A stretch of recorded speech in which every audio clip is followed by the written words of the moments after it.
Bonjour Père de Dieu, je suis le pasteur Guy Robert. Je suis à notre rendez-vous d'exhortation. Que le Seigneur vous bénisse. Pour tous ceux qui sont connectés, likez, faites des commentaires. Je vais nous partager la parole de Dieu dans le livre de Marc, chapitre 4. Je vais prendre à partir du verset 37 en descendant. Je suis dans le livre de Marc, chapitre 4, au verset 37. Il se leva un grand tourbillon, et les flots se jetèrent dans la barque, au point qu'elle se remplissait déjà, et lui, il dormait à la poupe, sur le coussin. Et ils le réveillèrent et lui dirent, « Maître, ne t'inquiètes-tu de ce que nous périssons ?» Il s'étant réveillé, il menaça le vent et dit à la mer, « Silence, tais-toi !» Et le vent cessa et il y eut un grand calme. Alléluia. C'est l'histoire de Jésus avec ses disciples. Il est dit que Jésus, après avoir prêché l'évangile, il a dit aux disciples de monter sur la barque, tandis que lui devait renvoyer la foule. Il a renvoyé la foule, il est monté sur la barque avec eux. Et dans la traversée, il y a eu une grande tempête qui s'est levée. Il y a eu un imprévu qui a surgi. La météo a fait ses caprices, la météo a changé.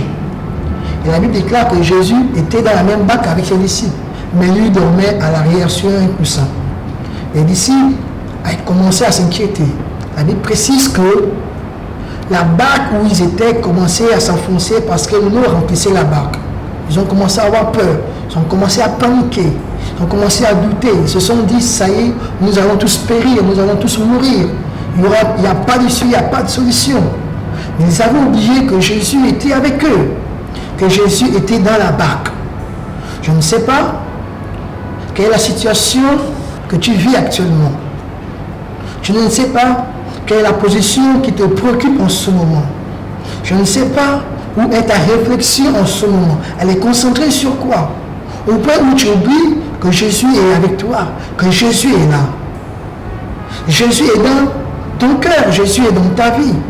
Jésus est dans cette barque-là avec toi. Mais tu l'as oublié.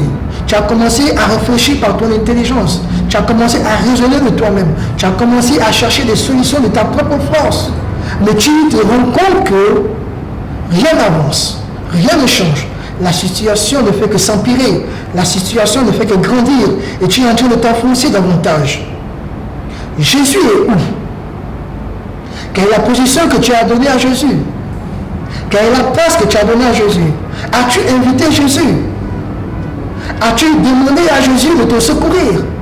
As-tu demandé à Jésus de t'aider à sortir de cette situation-là qui devient pénible et compliquée pour toi? Jésus était dans la barque, mais lui, il dormait. Ils ont donné la position de Jésus. Jésus dormait. La Bible est claire. L'eau était en train de remplir la barque là où ils étaient. Mais Jésus, lui, il dormait. Les disciples étaient angoissés. Il y eut un événement extraordinaire. Ils se sont souvenus que Jésus était là et qu'il dormait. La Bible déclare qu'ils sont allés vers lui. Ils lui ont posé cette question. Ne t'inquiètes-tu pas que nous périssons? Regarde la situation. Regarde la barque. Nous sommes en train de couler. Nous sommes en train de sombrer. Ne t'inquiètes-tu pas? Ils se sont souvenus que Jésus était là. C'est parce qu'ils se sont souvenus que Jésus était là. C'était le déclencheur des miracles. C'était le déclencheur. C'était la solution qu'il fallait. Ils ont combattu. Ils ont fait ce qu'ils pouvaient. Ils n'ont pas pu. Mais dès qu'ils se sont souvenus de Jésus, qu'ils n'étaient pas seuls dans cette barque-là, que Jésus était avec eux, que Jésus était engagé avec eux, que Jésus était là présentement avec eux. Waouh, Jésus était là. Jésus est toujours là avec nous. Jésus est toujours présent avec toi. Mais à cause de nos situations, à cause de notre peur, à cause de notre engagement, à cause de notre raisonnement, nous oublions toujours que Jésus est là. Nous se sommes souvenus que Jésus était là. Souviens-toi que Jésus est là. Souviens-toi que Jésus est à tes côtés. Souviens-toi que Jésus est avec toi. Dis seulement un mot, avait dit le centenier, et mon serviteur sera guéri. Dis seulement un mot, et Jésus rentre en action. Dis seulement un mot, et Jésus va agir. Appelle-le, il va répondre. Les disciples se sont souvenus que Jésus était là. Ils sont allés à l'arrière de la barque. Ils ont réveillé Jésus. Ils ont dit, ne t'inquiète-tu pas. Regarde notre situation. Regarde, nous périssons. Regarde. Ils ont tellement ignoré certaines choses. Mais Jésus s'est levé. La Bible déclare, Jésus s'est levé. Il a ordonné à la tempête. Il a ordonné au vent de se calmer. Il a dit, silence, tais-toi. Et le calme est revenu. Le calme est revenu. Dans la position qu'ils avaient changé. La position de désespoir avait changé. La victoire a fait son entrée. Le miracle a fait son apparition. Jésus a ordonné et les choses se sont mises à exécution. La tempête et le vent se sont calmés. La frayeur a fui. La mort a libéré. La vie est revenue. Jésus a fait son entrée. Jésus a parlé seulement. Et le calme est revenu. J'aimerais t'encourager. Appelle Jésus. Demande-lui de faire son entrée. Présente-lui la situation. Donne-lui de parler pour toi. Et tu verras, assurément, cette situation qui est difficile changera de cap, fuira. La mort qui était déjà prête à frapper s'éloignera.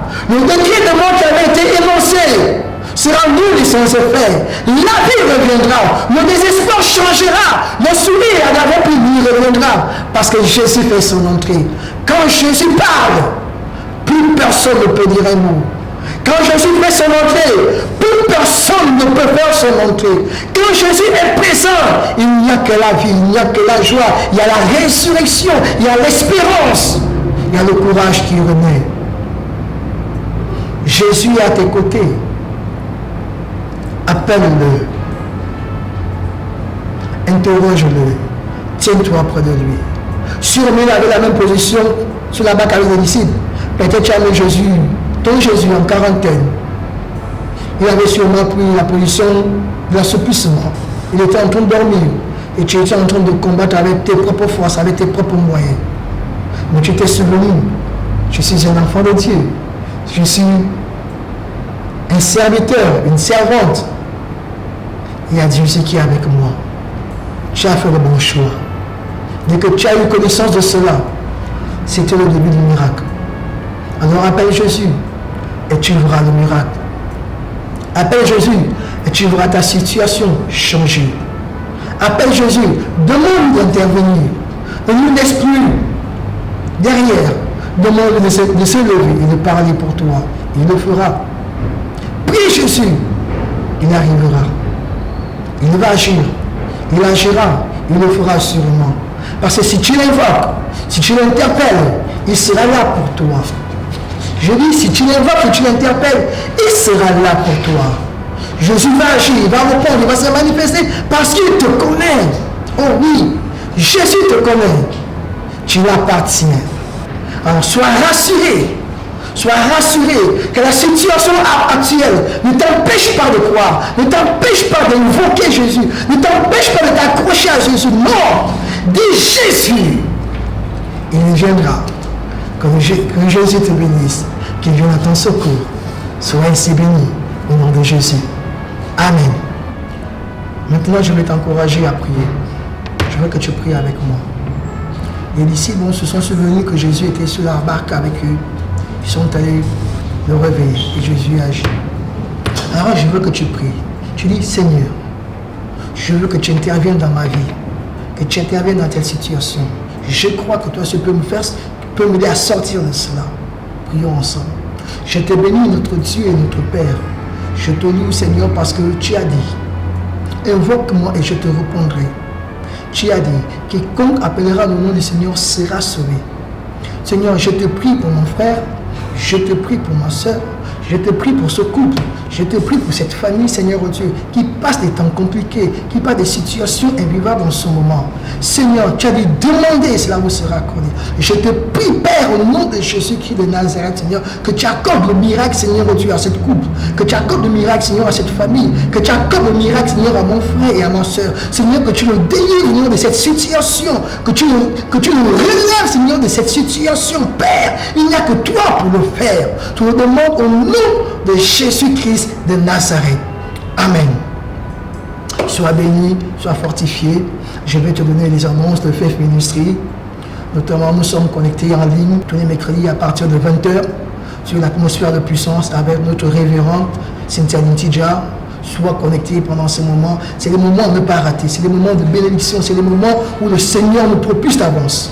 Ok, nous sommes aussi connectés les vendredis à partir de 20h par notre parole d'encouragement et les dimanches. Le dimanche, c'est notre culte. Souviens-toi des bons moments où on passait les cultes ensemble. Que cela ne soit pas juste des moments de connexion, non. Souviens-toi que dimanche, c'est notre culte. Sois en ligne, connecte-toi, prends les dispositions nécessaires, que personne ne te perturbe pendant ce culte-là. Que personne ne te dérange, même pas le voisin. Sois branché, sois connecté, entre dans le culte pour célébrer Dieu. Dimanche à partir de 10h jusqu'à 11h, c'est notre culte. Que le Seigneur te bénisse. Amen.